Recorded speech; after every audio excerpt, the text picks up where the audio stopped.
Oi, oi, oi. Vamos lá para um cafezinho com Lice de sexta-feira, que hoje na verdade não vai ser cafezinho, vai ser aguinha mesmo, que não tá na hora do meu café, mas eu sei que por aí já tá rolando o cafezinho pós-almoço. E hoje, oi Sussu, quanto tempo, hein? Quanto tempo? Então hoje o bate-papo vai ser no nosso horário usual, horário de descansar, de dar uma paradinha, né? Logo depois desse turbilhão do começo da semana, meio da semana, começo da sexta-feira, e agora então começa a dar uma acalmada no, no nossa semana, né? A minha semana em particular foi louca, gente. Foi muito corrida. Eu tô exausta, tá na minha cara, né? O quão cansada eu tô. E na verdade não foi um cansaço de tantos excessos, né? Realmente, muito trabalho, muita coisa acontecendo, mas é impressionante como quando pega o cansaço em função de alguma coisa que é um desafio, né? Que é alguma coisa que chega mais pesado, como a gente parece que quando relaxa, né, dá aquela queda assim de energia e bate o sufoco, bate o cansaço físico, bate o cansaço mental. E eu vim pensando muito nisso porque essa semana foi de desafios tecnológicos de todos os tipos, né? A gente começou lá na terça-feira com aquela live com a Erika que não deu certo. Aí depois teve na quarta-feira, quem assistiu a live, gente, eu tava aqui, ó, né, torta com o telefone virado pro computador para conseguir fazer com que a gente conversasse com a Fer. E ainda teve, né, o meu dilema de tentar resolver no meu telefone qual era o problema, que eu ainda não sei, eu sigo na busca de descobrir qual é o problema. Uma ideia que me passou agora é que talvez seja uma questão de uma rede VPN de proteção para não conseguir que invada o meu telefone. Eu tô na suposição de que é isso, porém, não tô conseguindo desinstalar isso. Então, assim, daqui a pouco vai dar certo. Por enquanto eu tô com o telefone que vos fala e mais um segundo telefone para poder fazer lives quando a gente tem convidados. Então vai dar certo de uma maneira ou de outra, mas foi sofrido, foi cansado, foi pesado. E isso muitas vezes faz com que a gente tenha alguns momentos da nossa carreira em que a gente se questiona, né?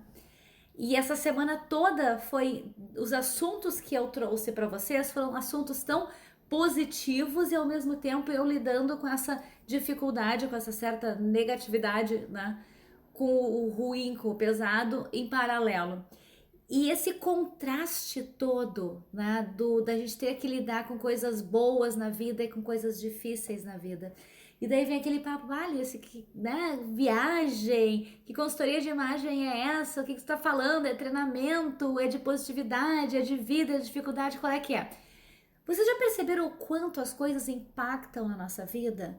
O quanto a gente acaba refletindo na nossa forma de comunicar, de nos vestirmos, de tom de voz, de rigidez, de decisões, de a forma que nós caminhamos, o como a nossa vida, como o nosso dia influencia, né?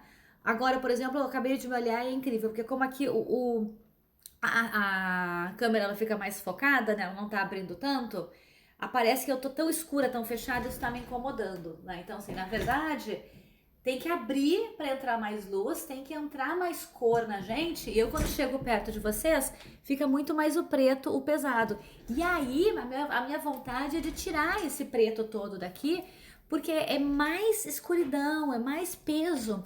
E a gente acaba se deixando influenciar por essas dificuldades, por essas coisas que a gente vai vivendo. Então, a gente precisa entender que não existe como desconectar, né, do seu eu, né, seja você o profissional, seja você a pessoa recebendo a consultoria de imagem, para conseguir ter um trabalho de verdade, né? Porque quando existe um trabalho onde a gente considera exclusivamente, né, essa carcaça aqui, a gente está contemplando algo muito vazio. A gente está trabalhando com algo que não tem. Oi, Rê! Oi, Luara! Oi, oi, oi, Cristina! a gente está contemplando alguma coisa que não tem uma alegria de ser, que não tem uma mensagem a passar, porque ninguém está neste mundo para o seu corpo carregar alguma coisa, né? O que faz a gente ter vida, o que faz a gente ter alegria, o que faz a gente ter resultados, o que nos motiva, o que nos deixa triste, é o que está aqui dentro, é o que está aqui dentro, né? Então, se quando a gente trabalha com consultoria de imagem, a gente separa e enxerga só o físico, só a carcaça, o nosso trabalho ele vai ficar incompleto. Vai ficar, não tem como não ficar. Por isso que a gente tem que sempre lembrar que são processos que nós passamos com os nossos clientes. E no processo do cliente, nós acabamos, de certa forma, nos contagiando pelas emoções deles, né? E precisamos ser fortes para levar adiante o trabalho que tem que ser feito. Então, é importante sim que nós cuidemos dessa parte interna. E primeiro da nossa, como consultores, para que nós possamos estar inteiros para entregar um trabalho inteiro para o cliente. Porque se nós não estamos bem com o que está acontecendo dentro da nossa vida, o que a gente vai entregar para o outro é falso. Né? A gente está fazendo de conta que aquilo está tudo bem, a gente está fazendo de conta que a imagem resolve tudo. Quando nós sabemos que não, existe uma questão interna muito grande. Então, essa semana toda, o que eu tentei trazer para vocês foram formas da gente se enxergar, se perceber e aprender com isso, né? Na segunda-feira, nós conversamos então com a Dani, um papo incrível, cara, incrível, sobre as personalidades, né? E qual seria então a personalidade ideal para um consultor de imagem? E a nossa conclusão foi que, acima de tudo, não é tão importante a personalidade, os traços da personalidade, mas sim os valores dessas pessoas, né? O como que a gente se comporta com relação à nossa personalidade, quais são as coisas que são importantes na nossa vida. E que, acima de tudo, a gente tem que perceber quais são as personalidades com as quais a gente tem reações positivas na hora de conduzir um trabalho, uma relação pessoal, uma relação social, porque a gente vai estar sendo somado àquilo, né? Então a reação que nós temos, ela é sempre diferente de acordo com quem a gente está interagindo. Nós temos, claro, os nossos valores mais intrínsecos, os principais, que são os que vão ser mantidos. Quando a gente pensa nesse paralelo com estilos, por exemplo, a coisa começa a fazer sentido. Por que que as pessoas, às vezes, sob pressão, acabam buscando uma forma de vestir diferente da forma de vestir que elas buscam quando elas estão tranquilas, quando elas estão leves, quando elas estão se divertindo, né? Por que que às vezes uma pessoa se veste de uma maneira tão amável, tão criativa, tão, de certa forma, magnética para o seu lazer, e quando entra na sua forma de vestir para o trabalho, ela acaba se vestindo de uma forma dura, de uma forma às vezes antiquada, de uma forma rígida? Isso tem a ver com a personalidade. Isso tem a ver com como nós nos movimentamos na nossa vida e o como que nós traduzimos essas personalidades e valores em forma de vestir. Então, por isso que eu vivo falando em essência, que é isso que vai fazer a diferença. A diferença da gente está na essência de cada um, em como nós traduzimos o nosso dia, a nossa vida, as nossas dificuldades em comunicação visual, em aparência física. Daí, nesse sentido, lembrem que quando nós falamos de aparência, quando nós falamos de imagem, nós não estamos falando exclusivamente daquilo que a gente enxerga, porque a nossa imagem, ela é composta de parte física, a parte vocal, quando nós falamos, o nosso tom de voz, o tipo de palavras que nós usamos, e também a forma como nós nos mexemos, o quanto nós interagimos com mãos, com olhos, com caras e bocas. As pessoas podem ser mais ou menos expressivas e isso tem que ser considerado. Se a pessoa é uma pessoa extremamente móvel, né? Que ela tá sempre comunicando como alguém que vos fala, que não para nunca com braços, caras e bocas. Essa pessoa vai precisar ter o movimento contemplado na hora de vestir. A gente não vai poder enrijecer ela, porque se a gente enrijece ela, a gente está tolhindo a personalidade dela. A gente está impedindo que ela seja de verdade quem ela é. Então o vestir, ele tem que ser uma coisa que traduza quem tu és, o que tu deseja ser num ambiente que não te sufoque, que é o contrário, que ele ainda te propulsione, né? Que ele te dê ainda mais gás para ir adiante. Por isso que é extremamente importante esse entendimento de personalidades. E aí nós temos duas situações. Tem a questão da consultora se entender, se conhecer, saber os seus potenciais, aquilo que para ela faz sentido, como que ela comunica, e para ela poder então saber até com quem que ela vai gostar de conversar como cliente, quais não são os tipos de personalidade que ela vai preferir, tá dando reflexo ali um pouquinho, os tipos de personalidade que ela vai preferir para conversar, para que a coisa fique em harmonia e o trabalho dela seja satisfatório. Porque afinal de contas, nós precisamos ter satisfação no que nós fazemos, na nossa vida. A gente está aqui oferecendo um serviço, porém estamos oferecendo esse serviço porque nós queremos algo mais, né? E isso só vem quando a gente consegue comunicar bem quem somos, para que estamos aqui, tanto na forma falada, nos nossos gestos, como no vestir. Então a personalidade faz 100% parte disso. Na terça-feira, tivemos o nosso primeiro grande desafio da tecnologia, que foi na live que não rolou com a Érica, onde nós íamos falar então sobre fé na moda, fé no estilo e como que essa história toda, né, de essência e de fé acabou vindo pulverizar o meu mundo, o mundo da Érica e o mundo de tantas das minhas alunas, como a Su, que está aqui, como eu tinha visto mais cedo, a própria Rê, todo mundo aqui está buscando algo mais através do seu trabalho na consultoria de imagem. No meu caso, e no caso de tantas outras meninas que estão comigo no curso, a fé é muito presente. Então, é justamente aquela questão de não conseguir separar. Mas isso é tão importante que nós não desistimos e vai rolar a live com a Érica na semana que vem. Como a Érica mora no Japão e o nosso fuso é de 13 horas de diferença para Nova York, eu vou combinar com ela direitinho o melhor horário e eu acredito que na segunda-feira, de repente, 9h30 da noite, Brasil, vai ser a nossa live sobre fé na moda e fé no estilo com essência. Vou confirmar na sequência com vocês. Na quarta, gente, foi o dia de eu me entortar aqui. Quem assistiu aquela live, eu tenho que dizer, obrigada, cara, sério, porque ter resistido comigo ali foi muita fibra, eu fico muito feliz. Eu estava mais torta impossível, né, porque eu tive mais uma vez aquele problema no telefone, e aí botei o telefone virado pro computador, eu falava com a galera no Instagram aqui, falava com a Fer no Facebook, no Messenger do Facebook, por vídeo, filmando ela, eu assim de lado, toda caída, né, pra conseguir então aparecer junto na tela com ela.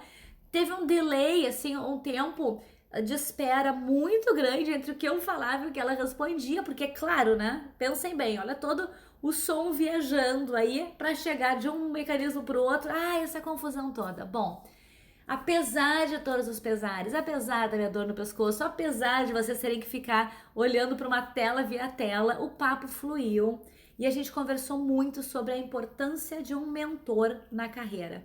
E aí, algumas meninas me chamaram depois para dizer, Alice, mas como é que funciona isso? Faltou tu dar mais detalhes sobre mentoria.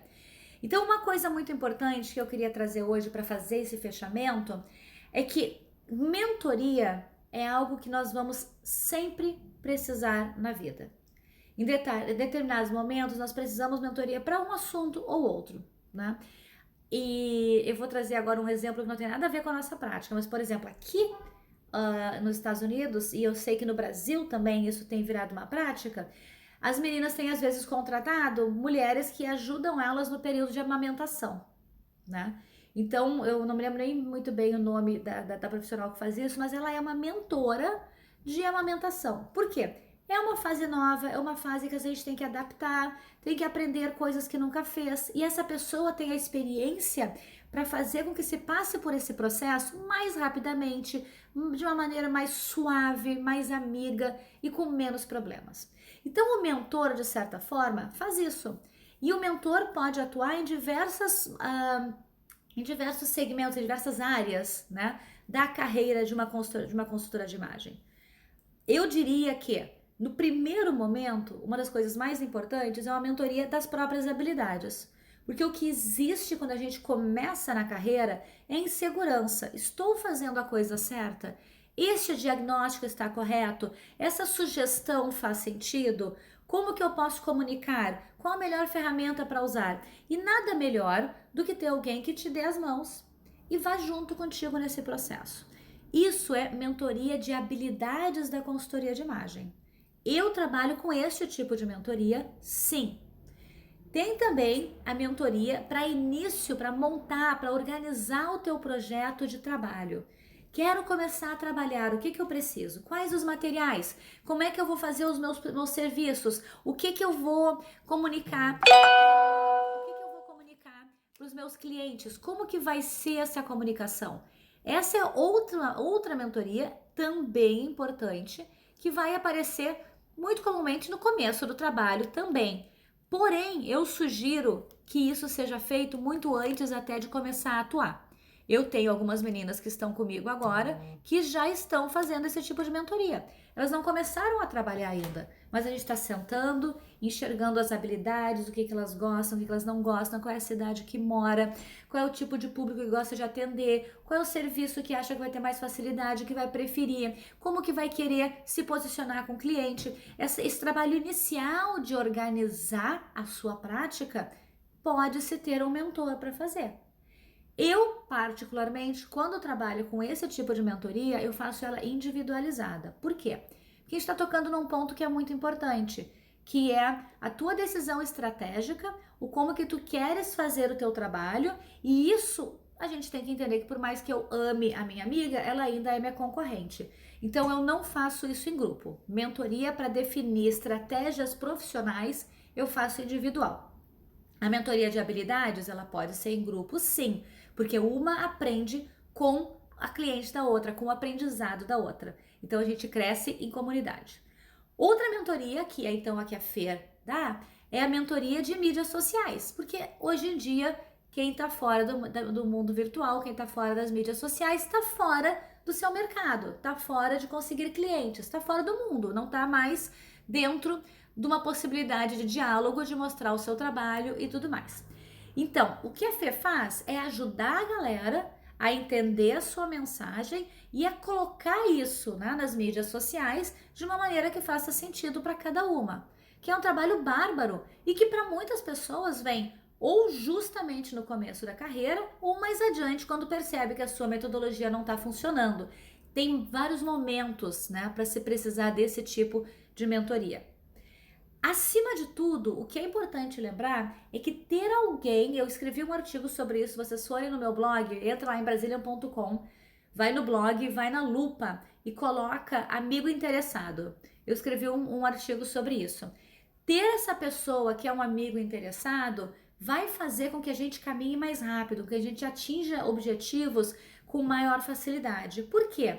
Porque essa pessoa vai entrar de coração dentro do teu business, ela vai conversar contigo tendo interesse de te ver tendo resultados e vai de certa forma te fazer cobranças e vai te ajudar a dar o próximo passo, vai perguntar como que tu não fizeste isso ainda, vamos rever isso, tá na hora, e vai dar aquele empurrão para te manter nos trilhos.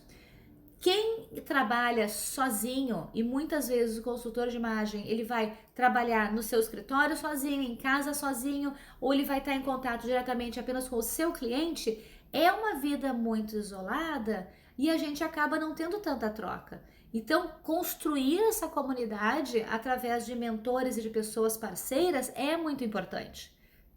O que nós temos no nosso grupo das alunas do ensino de estilo com essência é uma comunidade onde todas elas estão interessadas no sucesso uma das outras, porque elas entenderam que precisamos fazer com que a nossa carreira cresça, com que a nossa profissão seja valorizada e precisamos cada vez mais ter profissionais capacitados e valorizados no mercado para que eu possa ser respeitada também.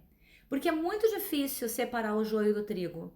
Então, se nós conseguirmos ter uma comunidade de muito trigo e pouco joio, o joio vai ser abafado. E entre elas se formou essa necessidade, essa vontade de realmente pulverizar, né? De levar adiante o trigo, de fazer com que as coisas cresçam em prosperidade e tragam sucesso para todas. Porque elas já perceberam que unidas vão mais longe.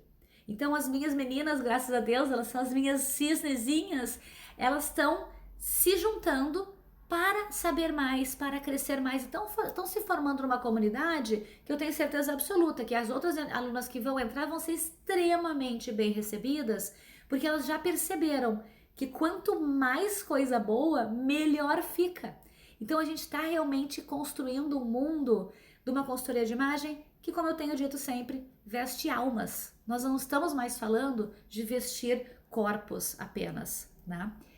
E aí ontem, para completar, fechamos a semana com a Cíntia, cara, falando sobre sabotadores, os autossabotadores. Olha aí a Rê, né? A nossa presidente da Cisnes. Ai, Su, querida. Então, a Cíntia fechou com os sabotadores que nós temos. Ela listou 12. Eu tô aqui com eles, eu fiquei ontem tipo aluninha, né, durante a live toda. Ela falou do crítico, do insistente, prestativo, hiperrealizador, vítima, hiperracional, hipervigilante, inquieto, controlador, esquivo. E aí, 2 que são autossabotadores internos, que são de querer ser o que não é, né?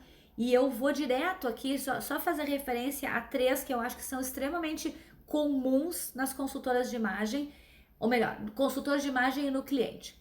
Nas consultoras que eu tenho tido ao meu redor, o maior autossabotador é o crítico, que ela disse que é em todo mundo, né? Que é aquilo de olhar para o outro profissional, ver o sucesso dele e achar que porque ele está fazendo sucesso, eu estou mal. Então a gente fica naquela questão de comparação e não vai adiante e trava porque acha que não vai conseguir fazer aquilo.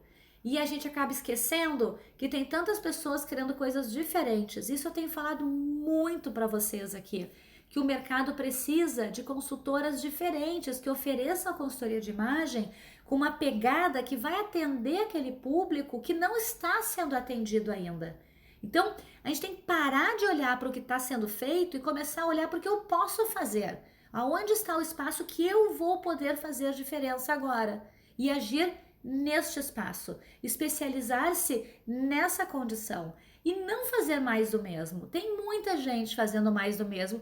Deixa para os outros vão fazer isso. O que vocês vão fazer é especial, então não tem que ser igual ao que o outro está fazendo. E esses 2 últimos sabotadores, na verdade, são em relação ao cliente. É muito comum que o cliente venha com esses autossabotadores, que é a necessidade de preciso me adequar à imagem que o outro quer de mim, que é muito comum, o meu marido, meu namorado, ou eu preciso ser loira para que as pessoas conversem comigo, porque tá na moda ser loira, então eu vou deixar meu cabelo loiro, eu fico com cara de bunda, mas eu tô loira. E é aquilo de não fazer o que tá dentro de ti, mas fazer o que o outro tá esperando, ou o que o outro tá dizendo que tu tens que fazer. E do outro lado, é o fazer de conta, né? Que eu sou isso porque é o que tem que ser feito. Nenhum dos dois vai ter resultado de longo prazo. Por quê? Porque a pessoa vai cair num determinado momento de cansaço, de exaustão, de dizer, chega, eu não sou isso, eu não consigo mais fingir. E aí isso acaba caindo contra nós, contra consultores de imagem, por quê? Porque essa pessoa passa pelo processo da consultoria de imagem, sem necessariamente estar com aquela ideia de que a mudança é interna, ela tá mudando só o lado de fora, porque ela só quer mudar porque os outros desejam, então ela tá satisfeita com ela. Ela entende que o outro não tá satisfeito com a imagem dela, então ela vai mudar a imagem dela para satisfazer o outro. Ela agora tá insatisfeita. O que vai acontecer é que ela vai passar por esse processo, daqui a um tempo ela não vai sustentar mais isso, ela vai começar a dizer, chega, isso não é para mim, eu não consigo. Ela vai voltar a se vestir de uma maneira mais semelhante ao que ela fazia antes. E ela vai dizer, não, eu fiz consultoria de imagem com a fulana. Aí as pessoas vão dizer, sério? Como assim? Mas cadê o resultado? E aí coloca em jogo, coloca em risco toda a seriedade do nosso trabalho, toda a nossa credibilidade, porque a pessoa não aceitou aquilo no seu coração, não valeu para ela de verdade. Enquanto o resultado é superficial, nós não teremos longevidade na nossa carreira, porque as pessoas não vão perceber o valor do nosso trabalho, que na verdade está muito mais atrelado ao que está aqui dentro, que é uma questão de estima, que é uma questão de crença pessoal, uma questão de valor próprio. Porque quando nós nos vestimos, nós estamos transformando a nossa personalidade em aparência, né? E isso precisa ser muito claro, porque o consultor tem que entender que se ele trouxer a melhor loja de todas, que está dentro do gosto pessoal dele, e oferecer para aquela cliente que aquilo não é verdade para ela, que aquilo não faz sentido para ela vai achar lindo, ela vai dizer, nossa, sempre sonhei em me vestir assim, vai comprar as peças que ele sugeriu e elas vão parar no roupeiro. Porque se ninguém pegar ela pela mão e fizer ela usar aquilo, ela não vai, porque aquilo não é real, não faz sentido, não está vinculado à realidade dela. Então, é muito importante entender quais são. Opa, meu prefeito querido, que prazer! Não é deixar as coisas acontecerem de qualquer maneira. A imagem pessoal que nós temos é um compromisso muito grande com o nosso diálogo interno, com a nossa personalidade, com os nossos objetivos, e o consultor de imagem tem que chegar para ajudar o cliente a traduzir tudo que ele tem como projeto, né, ou como desejo, ou como personalidade, em algo palpável, que são roupas, que são acessórios, que é um corte de cabelo e que pode inclusive ser a instrução de como se mover, tom de voz, como que a pessoa vai falar, como ela vai se posicionar, se ela vai ser mais expansiva, se ela vai falar mais rápido. Tudo isso está trabalhando a imagem de uma pessoa. Então, a gente não tem como dissociar, né? As coisas estão casadas, estão amarradas. Se a gente trabalha só a imagem, isso vai cair, é uma casca, não vai segurar. Eu preciso ter alguma coisa para unir essa decisão de vestuário, essa decisão de identidade visual de uma pessoa com o que ela tem dentro, porque daí isso vai fazer com que fique, vai fazer sentido para o cliente. Consequentemente, quando o trabalho faz sentido para o cliente, aquele consultor tem todos os méritos, porque ele foi capaz de fazer uma investigação de perfil, uma investigação de objetivos, ele fez uma análise física no sentido de silhueta, de linhas, de coloração e casou tudo de uma maneira que a forma que aquela pessoa está se vestindo é ela e não alguém mais. Por isso, as personalidades, por isso entender os sabotadores, por isso trabalhar a essência. Sem a essência, o trabalho fica vazio. É a mesma coisa que uma roupa no cabide. A roupa no cabide não comunica nada, não tem propriedade nenhuma. Ela tá lá e ela vai vestir qualquer corpo. O corpo entra nela e dá forma na roupa. A alma tá na pessoa e dá forma, e dá objetivo, e dá vida para aquele corpo. Se eu separar isso tudo, eu tenho um manequim vendendo roupa na frente de uma loja. E pessoas não são manequins, porque pessoas têm objetivos, pessoas têm personalidades, pessoas têm anseios, né, vontades. E isso tem que ser contemplado. Isso precisa estar nesse trabalho. Então, essa semana toda, eu trouxe para vocês um pouquinhozinho desse olhar tão humano, tão necessário, tão amoroso, que eu sonho em trazer de volta para a consultoria de imagem e em espalhar, né, por um maior número de consultoras que eu puder, porque é disso que as pessoas estão sentindo falta. Cara, tem blog de como se vestir de todos os tipos. Se alguém quiser dica de como coordenar a cor, gente, fala sério. Pega uma roda cromática, pega um círculo cromático, entra no blog e vai ter lá 1000 sugestões. Mas como coordenar cores para aquela pessoa se sentir segura, sair de casa feliz e ainda assim comunicando os objetivos dela com convicção, com certeza e alegria. Mudou tudo, cara. Daí não é mais o papo de simplesmente coordenar cores, não é pegar uma paleta e dizer, toma, essas cores coordenam contigo. Não. Essas cores coordenam com ela? Em que momento? Para que essa cor, no que essa cor vai favorecer ela? Qual é o poder que vai trazer essa cor para ela? Ela vai ficar mais sociável? Ela vai ficar mais profissional? Ela vai se sentir mais segura? Ela vai se sentir mais alegre? Isso é o conteúdo que nós temos que trazer. Porque roda de cores está na internet, cara. Vai dar um Google e tá lá as respostas todas, né? Bota lá cores análogas, bota lá cores...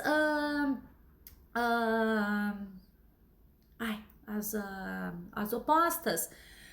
Coordenação de cor, tudo tá lá. Só por favor, não façam pesquisa de estilo, porque daí vai vir cada nome, gente, que não tem por que fazer isso.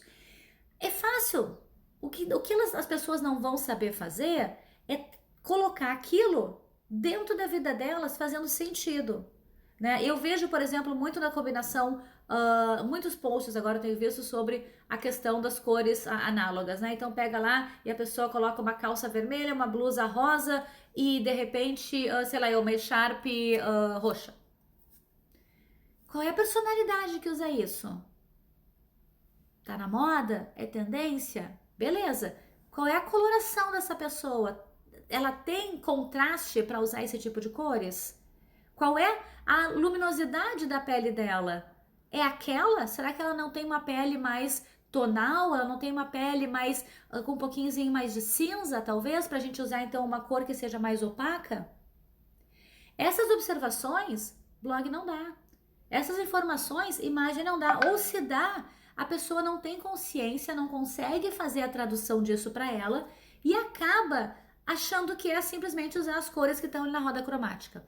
Então, o consultor de imagem tem que entrar para ensinar a pessoa a pensar em cima daquele conteúdo e não a pegar alguma coisa pronta e reproduzir na sua vida, porque receita de bolo, até receita de bolo dá errado. A gente vai fazer um bolo, vai lá, pegou o ovo do tamanho errado, já não deu a proporção certa, não vai ficar tão bom. Então, a receita de bolo não é receita de sucesso. Não existe dizer é assim. O que existe é o profissional lembrar que ele está servindo, ele está ali para ajudar o outro. Se a pessoa veio pedir ajuda é porque ela precisa daquilo, ou por uma questão pessoal, uma questão profissional.